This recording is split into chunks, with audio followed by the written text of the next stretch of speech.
Hey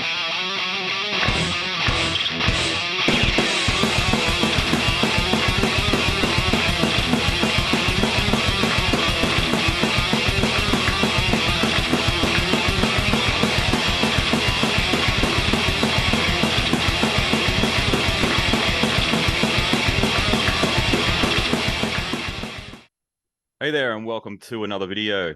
Today, I haven't done one of these before. This is the Metal Tag 2023, a series of questions put together by, I think his name is Scott from the Rock Scout channel. Definitely check him out. Yeah, I just thought it'd be a fun thing to do, and it's actually got me to pull out some stuff that I haven't checked out in a while.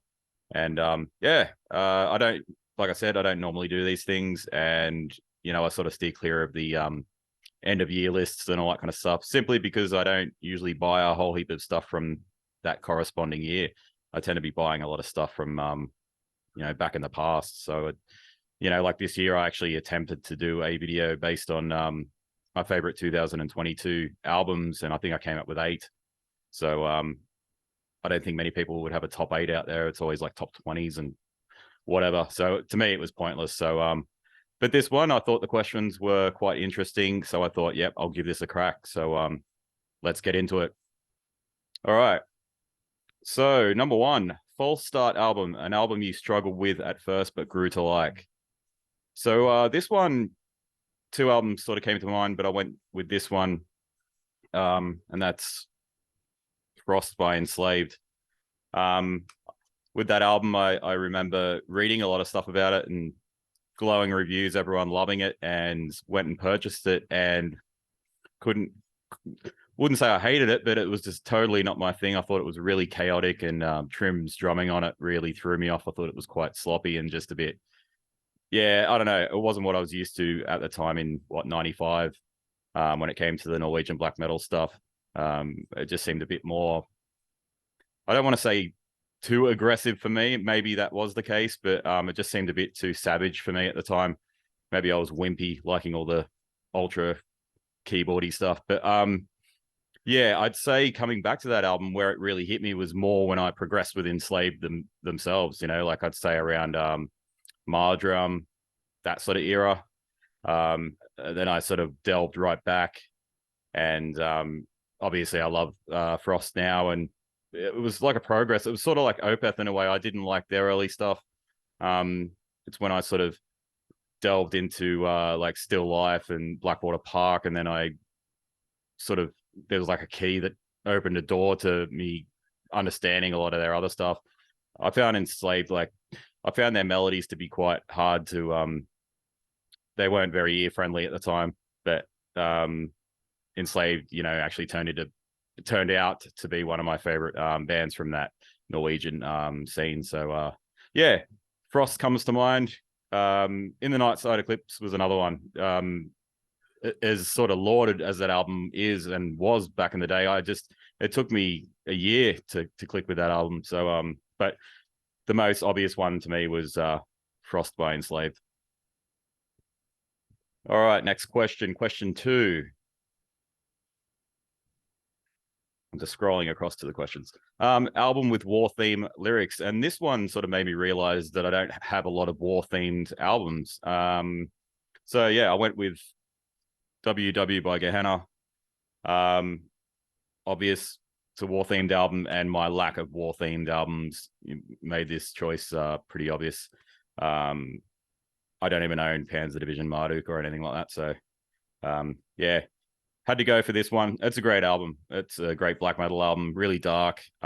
Sort of doesn't sound very warlike musically or anything. It's very old school Norwegian black metal. Quite a Burzum influence on this one, but yeah, for a war themed album, it's a great album.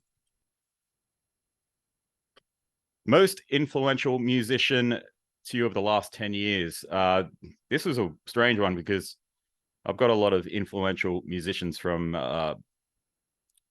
growing up. Obviously, you start out loving AC/DC and Angus Young, Malcolm Young, James Hetfield, and then progressing into extreme metal, where it would be like John from Dissection and Ihsahn from Emperor. I'd say over the last 10 years, and I've always loved this band, but I've just really grown to realize how important they have been to my guitar playing slash attempting to do vocals, and just the way I think about music in general would be Trey and David Vincent from Morbid Angel. Probably more David Vincent, actually, because obviously I don't play in a Morbid Angel style or play like Trey, but I always found David Vincent's way of doing vocals to be incredibly, very powerful, full of conviction. You can he's got a brutal voice, but you can understand every sort of word he says. Very clear and concise sort of diction, I think, is the word I'm looking for as for a vocalist. And just the amount of Morbid Angel I've listened to the last 10 years they're probably my most loved and listened to band of the last decade. Even though they've always been a favorite of mine, definitely in my top 5 bands of all time. Outside of that, I can't really think of any because I'm just not one to really pedestalize and hero worship people too much. Obviously I love James Hetfield and Ihsahn and John from Dissection for what they've done, and obviously they have influenced me so much in my playing guitar and stuff like that, but it still sits quite uncomfortable with me idolizing people like that too much. But yeah, I'd just go with Trey and David from Morbid Angel, but David obviously pipping him a little bit. Number 4, band on your to see list. Okay, I've got written here, not much of a gig guy, but seeing Vader in May. So yeah, I am seeing Vader in May. They were meant to play in November here in Australia. I'm in far north Queensland, so for me to go to a gig, I have to travel all the way down to Brisbane or to Sydney, and I'm from Newcastle, so I can, if it can coincide with me visiting people in my hometown, I can try and do things like that. But in general, I'd say for the last decade, I haven't been to too many gigs, and I'm not a huge gig guy anymore. The thought of me hanging out in a crowded venue with people or metal people, whatever, just doesn't really appeal to me. Outside of me going back to 1985 and seeing Slayer in their prime, I can really do without, going and seeing bands. But I bought the tickets to see Vader, and I'm actually keen to see them, and I love Vader, so I'll be going to that one. Number 5, an album that energizes you. Yeah, so this got me thinking about, the energizes you, gets you pumped up. I find I went with this one, Rock and Roll Machine by Turbo Negro. I'm more of a hard rock guy when it comes to, uplifting sort of albums and whatever. To me, that's like a summer drinking album. I always put it on when I'm having a drink and all that kind of stuff. Scarred for Life by Rose Tattoo is another one that I will put on that gets me pumped up or whatever. Obviously, if I'm going to feel a bit more aggressive or something, not that I'm going to go out and do aggressive things, but if you know what I mean, say back in my, sporting days when I played football, obviously listening to something like De Profundis by Vader or, Red in Blood would get you going. But to me, what energizes me is hard rock the most when I'm looking to have a drink or, to get the blood pumping a bit. So yeah, like old AC/DC, stuff like that. But I thought this one, I've listened to this so many times since I've got it. This came out in 2018, so it's been in pretty constant rotation since then. It's a great hard rock album, and very energizing. What do we got next? Number 6, Big Freeze. Show us snow or ice album cover, song or lyric. Okay, for this one, I don't have a physical copy of this album at the moment. I know the album very well, obviously, but I've gone with Mountains of Might by Immortal off the Blizzard Beasts album. And the lyrics I've gone for are, and don't mock me for my Abbott. Actually, I probably won't do the voice. Icicle peaks as far as the eye can see. I will reign this place alone. Cold winds blowing through the valley wall. Snow was deeper there. Yeah, I love that. Me and my mate always quote that. We've been quoting it since we were like 20. So any sort of cold winds we get here, or it's always, there's some little immortal pun that we like to throw in. If it's a bit cold, it's like, oh, it's blowing off the glacier. Yeah, just stuff like that. Yeah, so I went with that one. That was obvious. I could have held up Battles in the North, or I'm sure there's other ice themed albums out there. But I went with that one. Okay, number 7, a song title with royal ties. Okay, I've gone with Awakening of the Kings by Hades from their Dawn of the Dying Sun album. If you haven't got this, get it. It's a total underrated classic, I think, along with their first album, Again Shall Be. It's the second track on this album.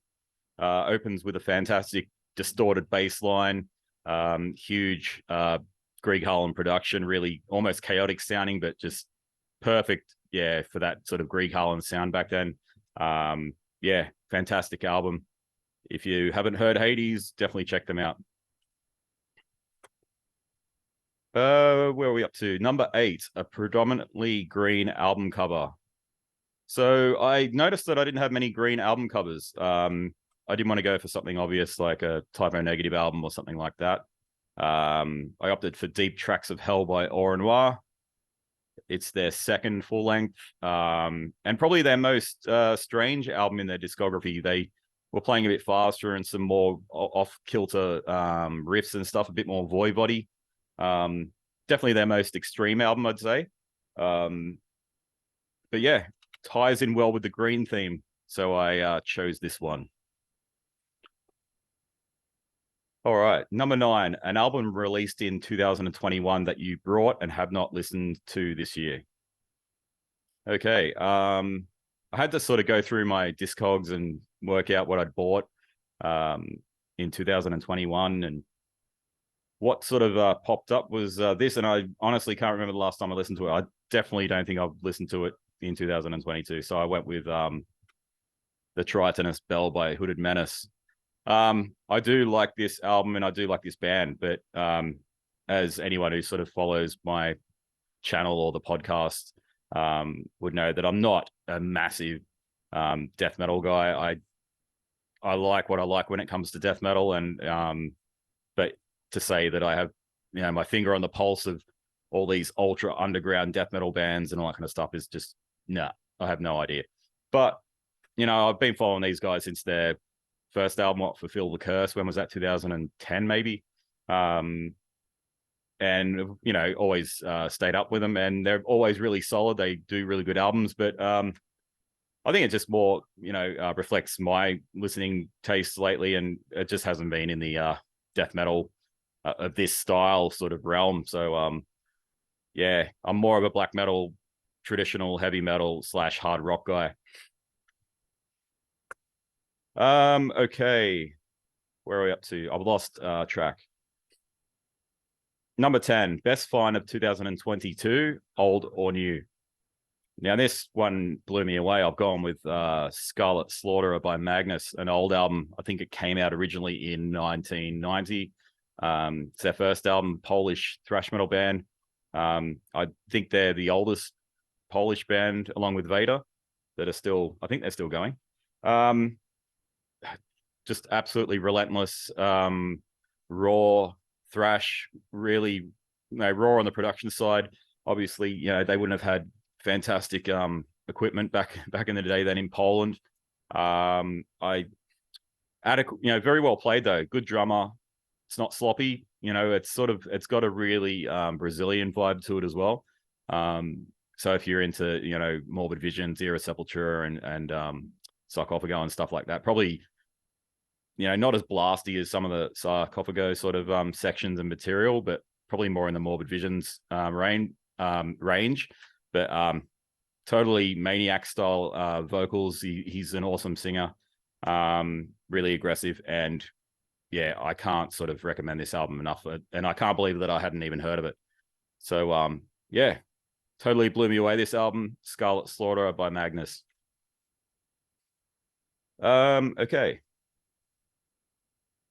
New band album discovery of 2022. Yeah, I never heard of this band. I may have seen them around, like a picture or something, but I hadn't sort of correlated the picture with the band name or anything. And that was and I brought this up in my most recent video, and that is Arctic Darkness by Black Beast. Really impressed with this album. It's a really, really good traditional black metal album. It's got everything. It's got the fast, sort of more, aggressive stuff. It's got the more Bathory sort of epic vibe with some acoustic stuff. It's got keyboard stuff. It's got melodic riffing with nice solos, and it's got some Niflheim-esque guitar solos and horror melodies. I just think they've done a really good job with this. It's very diverse in that sort of black metal style, but branching out in, it's, how I can put it is that it's traditional black metal, but with a very engaging sort of heavy metal spirit. It's you can tell it's written by guys who know their traditional heavy metal roots. So yeah, definitely worth getting. Arctic Darkness by Black Beast, and that is, can you see that? It's glaring a bit. Doesn't matter. All right. An album sold to you by one song. I couldn't really think of anything really recently. The one that came to mind was from this album, the second album by Macabre Urban, Gods of War at War, and it was the opening song, I See the Sea. I think it got released in maybe 2014 or something like that, and I do remember listening to it on Spotify, just being blown away by the vibe of that opening track. And obviously, yeah, just bought the album straight away, and yeah, listened to this a lot back in that period. And good thing about this thing today is that I've just dragged it out from the CD piles, and now I can revisit it again because I just haven't heard it for a while. But yeah, this is the one that came to mind. I sort of had to go back through the memories and stuff like that because I just couldn't really think of much. But and I'm not one that's sort of on social media a lot, listening to and checking out new bands. So it's not like, oh, that sounds good, I'm going to go buy that. But yeah, this is the one that came to mind. Most anticipated album of 2023. I got to go with the new Metallica album. Actually, no, that's me just bullshitting. Yeah, again, a tough one because I'm just not up to scratch with what every band is doing and what albums are coming out. I knew Gehenna were in the studio last year or whatever, and we're doing new stuff. If they put something out, I'd be totally waiting for that. I know Eternus are recording their next album. That's again, I'm looking forward to something they do. There's probably a shitload of bands that I'm looking forward to putting albums out, but I just can't really pinpoint one because I just don't know, and I'm not that nerdy to know what the hell's coming out. Okay, number 14, the 23rd album on your shelf. Let me just move my phone over here. Yeah, so Costiga by Arcanum. My friend will be happy that I pronounced it like that. She gets very angry when I pronounce it Arcanum or Arcanum. Yeah, again, pulling this out has made me want to listen to it. I haven't heard this for a while. Anyone who knows Arcanum knows, their style and their traditional, Swedish black metal. But yeah, this was the 23rd one, and I'm glad that I pulled it out because I can have a listen to it later. Last album that has gone into your collection. Okay, this arrived yesterday, and it is a 2015, maybe a bootleg of Unchain the Wolves by Destroyer 666. I'm, as I said in my last video, sort of re-getting quite a few of the Destroyer 666 albums, sort of going through another phase of listening to them quite a lot, especially sort of coinciding with their latest album, Never Surrender, which I absolutely love. That's probably the third time I've bought Unchain the Wolves. The other ones were like the Modern Invasion versions, but I saw this one for a decent price and grabbed it. What can be said about the album itself? It's my favorite Destroyer 666 album, and probably my favorite metal album from Australia ever. So that says it all there, really. Great album. Okay, a random pull from my collection.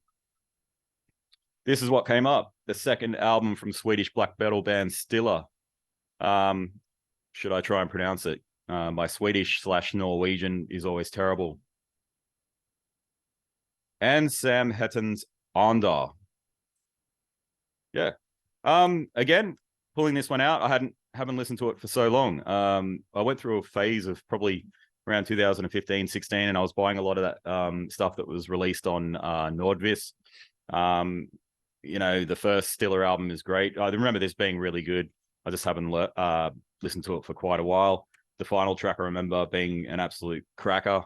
Skorgårdarnas Dop. Great title. Yeah, and to me, they're really good traditional black metal, but a bit sort of out there as well. I'd say, you know, they've got a bit of Dot Heimsgard in them, you know, of that first album slash, yeah, I'd say around that first album era, because the change to Monumental Possession was pretty different. You know, it was a bit more thrash orientated. But yeah, cool band, cool album.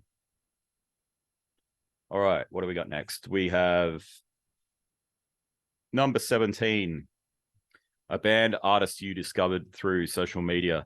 So this one took me right back to the dark ages, because I'm not the most active guy on social media, and I just don't follow music or whatever through social media that much. So the one that stood out to me was back in the MySpace days, where I really got into and came across Faustkoven from Norway. I had my own project / band on MySpace at the time, so you know, you could add your friends or bands and whatever, and yeah, ended up really getting into Faustkoven and sort of corresponded with him a couple of times, and he seemed like a really nice guy.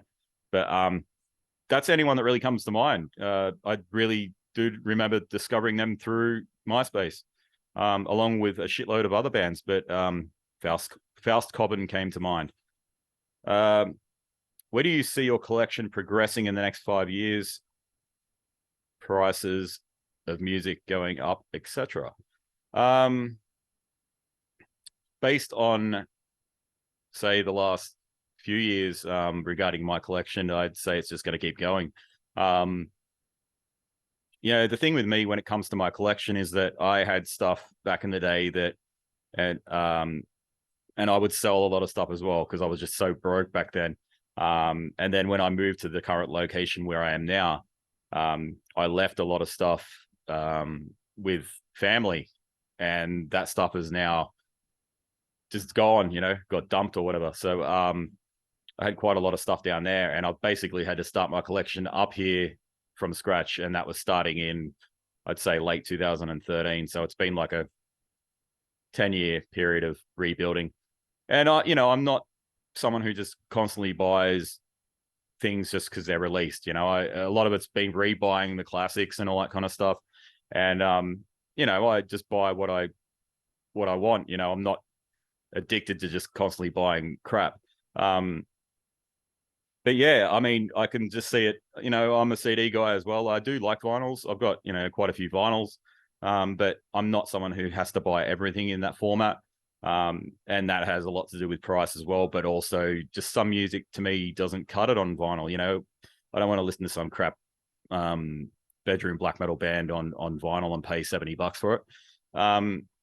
So yeah, to me, it's CDs. You know, if I can get 5 albums on CD for $100 rather than pay 110 to get 2 vinyls, of course I'm going to go for the CDs. So yeah, I'd say my CD collection is going to continue to expand as it has over the last, particularly 5 years.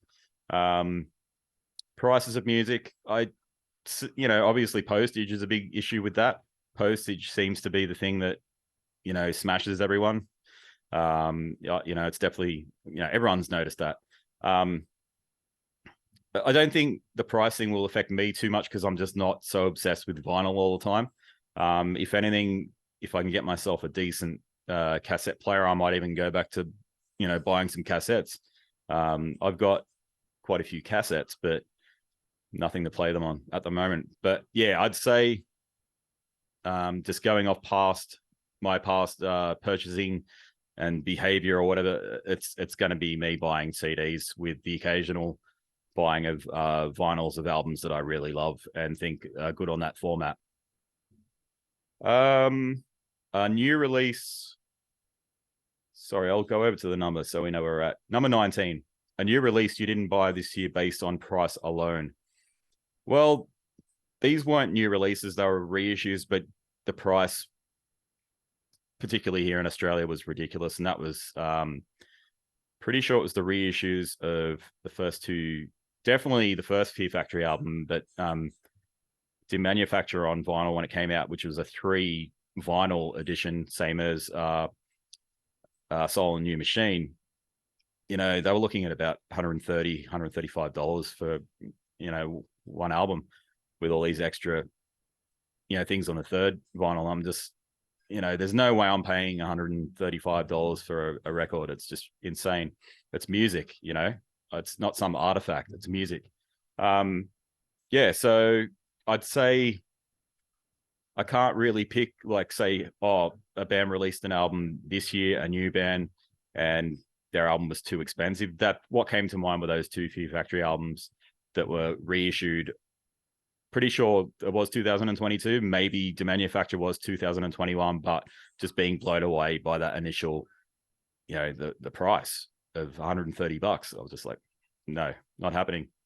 A song that doesn't belong, a song that lets an album down. Now, this was easy.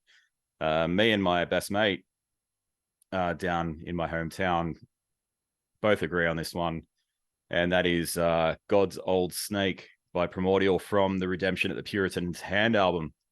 Not only to me is it like one of their worst songs, but it's one of the most monumental momentum killers on an album I've ever heard. You got those first 3 tracks that to me is some of Primordial's best material, particularly Lane with the Wolf and Bloodied Yet Unbowed. Just great songs, and they come in with God's Old Snake, which just kills the vibe, and it's just not a good song.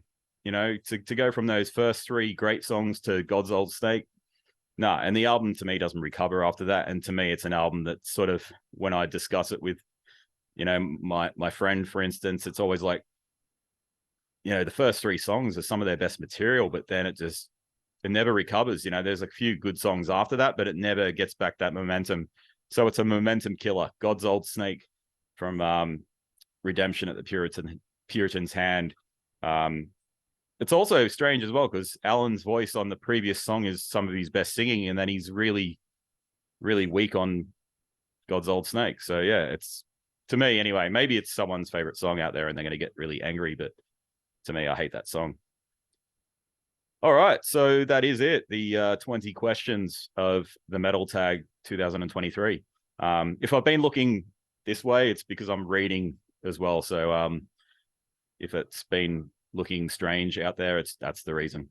This has been quite fun, actually. I thank you for watching, and I'll see you next time.